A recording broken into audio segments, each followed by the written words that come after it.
নমস্কার বন্ধুরা, স্বাগত আপনাদের সবাইকে। আমি সোমা আর আপনারা দেখছেন মাই পার্সোনাল স্ট্যান্ডার্ড। বন্ধুরা, কোনো রকম বাইরে থেকে কোনো রকম খাবার না কিনে নিজে ঘরে জৈবভাবে তৈরি করে গাছ করার পরে যখন এত ফুল আসে আমার সমস্ত গাছে, তখন সত্যি খুব আনন্দের বিষয়। খুবই ভালো লাগে তখন আমার। যত সব ফুলের গাছই থাক, কোনো কেমিক্যাল বাজার থেকে কিনে এনে স্প্রে করার, খাবার দেওয়ার কোনো দরকার নেই। একদম ঘরোয়াভাবে জৈবভাবে আমি যেভাবে করছি, আমি করে সফলতা পেয়েছি, তাই জন্য জোর গলায় বলছি আপনারাও করতে পারবেন। আর আপনাদের যদি সবজি বাগান করতে ইচ্ছা করে, সেখানেও আপনারা একদমই অর্গানিকভাবে, একদমই জৈবভাবে আপনারা বাগান করতে পারবেন। আর আমি তো প্রথম থেকেই এইভাবেই বাগান করে আসছি। এখন অবধি কোনো রকম কেনা খাবার বাজার থেকে আমি ব্যবহার কোনো রকম কিচ্ছু করি নাই। একটা নিম অয়েল কিনে আনছি, সেটা পর্যন্ত আমার এখনও সিল প্যাকেটই করা আছে। আমি যেভাবে ঘরোয়া উপায় জৈবভাবে করে আমি সফলতা পেয়েছি এবং সেইটাকে আমি ধরে রাখছি এখনো অবধি, এবং আগেও আমি সেটাকেই ধরে রাখতে চাই। শুধু জলটা একটু দেখে দেখে বুঝে বুঝে আমি ব্যবহার করি গাছগুলোতে, আর একটু নজর রাখতে হয় গাছগুলোতে, তাহলেই ব্যাস। তবে বন্ধুরা, একদম সত্যি কথা যেটা, আজকাল বাজারেও কিন্তু সেরকম পিওর খাদ পাওয়া যায় না।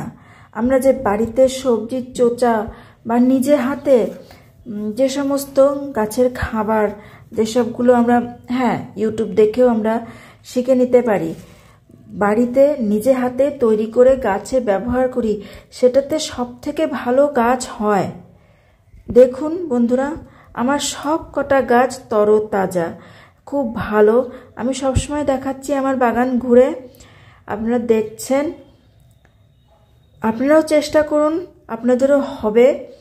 একদম ঘরোয়াভাবে জৈবভাবে যেগুলো ফেলে দেওয়া জিনিস আমাদের, সেগুলো দিয়েই আমরা আমাদের বাগান সাজিয়ে নিতে পারি অবশ্যই, খুব সুন্দরভাবে।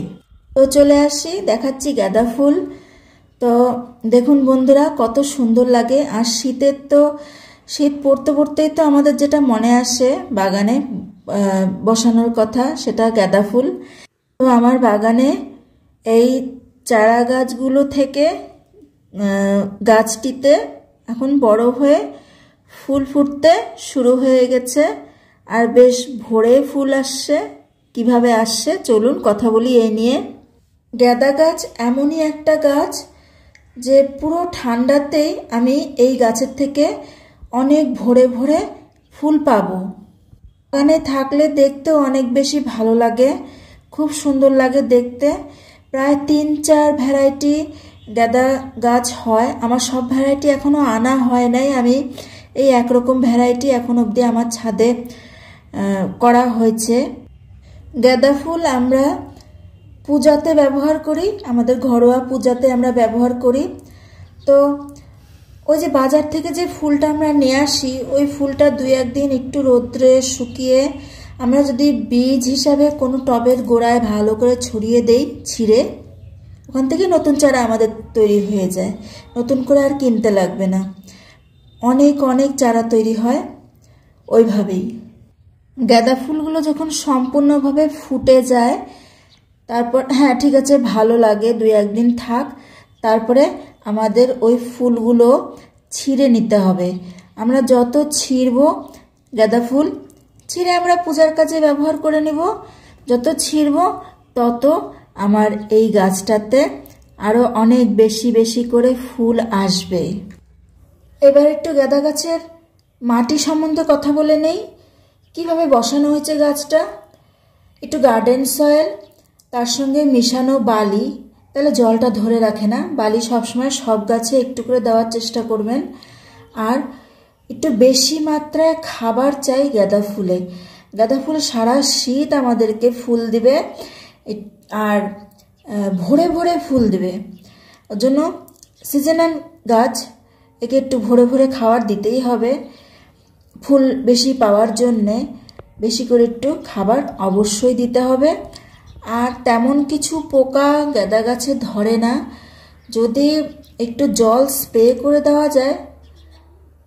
যদি কোনো রকম পচন আপনারা দেখতে পারেন, আমি যেটা ব্যবহার করি আমি সেটাই বলবো, বাইরে থেকে অন্য কিছু বলবো না। সামান্য ছাই একটু ছিটিয়ে দিলেই হবে, আর একটু জল স্প্রে, তারপরে সামান্য ছাই একটু ছিটিয়ে দিলেই গাঁদা গাছ খুব সুন্দর হয়ে যাবে। আরও একটা জিনিস, গাঁদা গাছ আপনারা বাজার থেকে নার্সারির থেকে এনে একদমই বারান্দায় বসানোর চেষ্টা করবেন না। যেসব জায়গায় একেবারে রোদ আসে না ওই রকম জায়গায় একেবারেই বসানোর চেষ্টা করবেন না। হ্যাঁ, আপনার বারান্দায় যদি রোদ আসে অবশ্যই রাখুন। আপনি আপনার গাঁদা গাছটিকে বা যে কোনো গাছকে একেবারে ছাওয়াতে বা যেখানে রোদ আসে না এমন জায়গায় করার চেষ্টা একেবারেই করবেন না। সব গাছেরই কিন্তু রোদের আলো খুব দরকার। আমাদের যে কোনো গাছই, সেটা ফুল হতে পারে, ফল হতে পারে, সবজি হতে পারে, এমনকি পাতাবাহারও হতে পারে, দেখবেন একটা ছাওয়াতে রাখা গাছ আর একটা রোদে রাখা গাছ, দুটোর মধ্যে অনেক পার্থক্য থাকবেই। পাতাবাহার যদি হয় তার পাতার রং কমে আসবে, ফুল গাছ যদি হয় তাহলে দেখবেন অতটা ফুল আসতে চাইবে না। আর সেই গাছকে আবার রোদে এনে রাখেন, খাবার জল ঠিক সময় মতো দিয়ে যান, দেখবেন ফুলে ভরে যাবে। অবশ্যই রোদে তো রাখতেই হবে, আমার এতদিনের অভিজ্ঞতাতে আমি যেটুকু বুঝতে পারছি। গাছের যে দিকটাতে রোদের আলো লাগবে সেই দিকটাতে একদম ভোরে কড়িয়ে আসবে, ফুল ফুটতে শুরু করবে এবং ফুলের রঙগুলোও খুব সুন্দর হবে। আর পাতাবাহারগুলোও দেখবেন লক্ষ্য করে যেই পাশটাতে রোদ আসবে সেদিকে যেন আস্তে আস্তে বেঁকে যাবে গাছটা, ওই দিকে যাওয়ার চেষ্টা করবে ওই গাছটা। দেখুন, আমি যতদূর জানি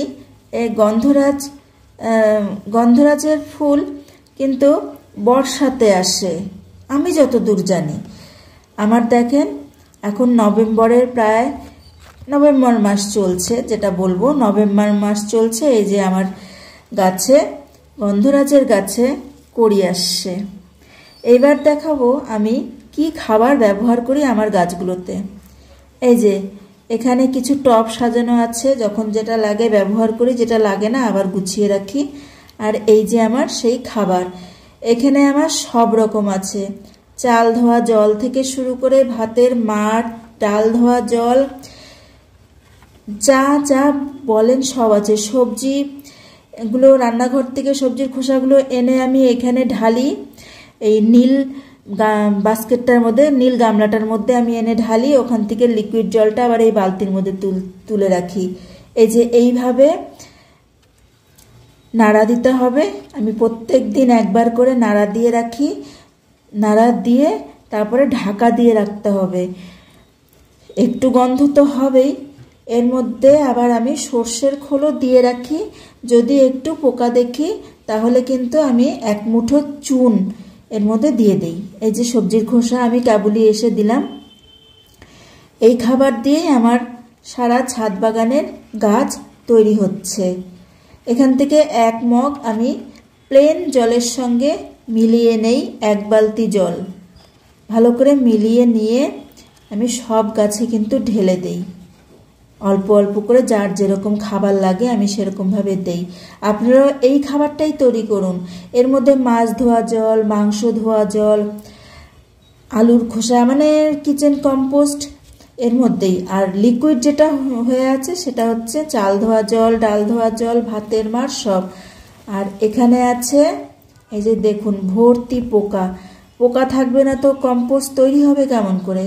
পোকাগুলো খেয়ে খেয়েই তো আমার সারযুক্ত মাটি তৈরি করবে। এখানে আছে আমার মাটি তৈরি হচ্ছে কাঠের গুঁড়ো, চা পাতি, কিচেন কম্পোস্ট যেটা লিকুইড হয়ে আলাদা করে নিচ্ছি সেইটা, সব কিছু মিশিয়ে।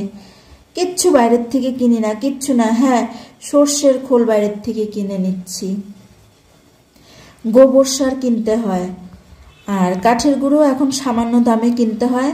আর এখানে কিছু টব ক্যারেট এগুলো আমাকে কিনতে হয়।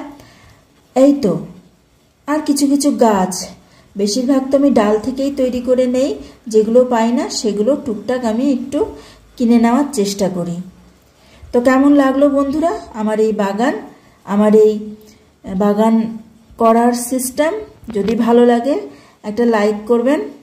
এই তো গাঁদা গাছ দেখাতে দেখাতে গাঁদা গাছের সম্বন্ধে বলতে বলতে চলে আসলাম। সম্পূর্ণ ছাদটা একবার আপডেট হিসেবে দেখিয়ে দিলাম আপনাদেরকে। ভালো লাগে আপনাদের সঙ্গে শেয়ার করতে। আমার ডালিম গাছে ফুল আসছে প্রচুর। তো গাঁদা গাছ সম্বন্ধে আর কিছু বলার নেই। চেষ্টা করব আরও কয়েকটা নতুন চারা জোগাড় করতে। আমি ওইভাবেই করব, ওই পূজার ফুল আমি শুকিয়ে কোনো টবে ছিটিয়ে ওখান থেকে চারা তৈরি করব। ওইভাবে আমি শীতটা যদিও এখনও ভালো করে আসে নাই, শীত আস্তে আস্তে আমি তৈরি করে নেব। তো বন্ধুরা বাগান করুন, আর ভিডিও ভালো লাগলে লাইক